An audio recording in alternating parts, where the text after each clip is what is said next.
സാധാരണയായിട്ട് ഒരു 50 വയസ്സ് കഴിഞ്ഞാൽ ആൾക്കാർ പറയും പണ്ടത്തെ പോലെ ഒന്നും കാണാൻ പറ്റുന്നില്ല, കണ്ണിന് കാഴ്ചശക്തി കുറവാണ്, പണ്ടത്തെ പോലെ കേൾക്കാൻ സാധിക്കുന്നില്ല, ചെവിക്ക് കേൾവിക്കുറവുണ്ട്, പിന്നെ അതുപോലെ തന്നെ അധികം സംസാരിക്കാനൊന്നും പറ്റുന്നില്ല.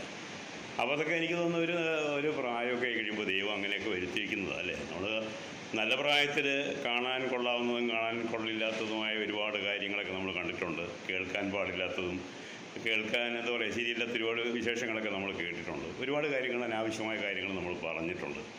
ഇനി അതൊക്കെ ഒന്ന് കുറച്ച് കുറയ്ക്കാം, പ്രായമായില്ലേ. ഇനിയിപ്പോൾ നമ്മുടെ കുടുംബത്തിൽ തന്നെയാണെങ്കിലും നമ്മുടെ മക്കളും മരുമക്കളും പേരക്കുട്ടികളൊക്കെ ഉണ്ട്. അപ്പം അവർ ചെയ്യുന്ന കാര്യങ്ങളെല്ലാം നമ്മൾ കാണണമെന്നില്ലല്ലോ, അവർ പറയുന്ന കാര്യങ്ങളെല്ലാം കേൾക്കണമെന്നില്ലല്ലോ, അവരോട് എല്ലാ കാര്യങ്ങളും നമുക്ക് പറയാനും അങ്ങനെ സാധിക്കില്ലല്ലോ. അപ്പോൾ അതുകൊണ്ട് കുറേയൊക്കെ നമ്മൾ എല്ലാ കാര്യങ്ങളിലും അഡ്ജസ്റ്റ് ചെയ്ത് പോകുന്നത് നല്ലതാണ്. കേൾവിക്കുറവ് നല്ലതാണ്, കാഴ്ചക്കുറവ് നല്ലതാണ്, സംസാരശേഷി കുറയുന്നത് നല്ലതാണ്.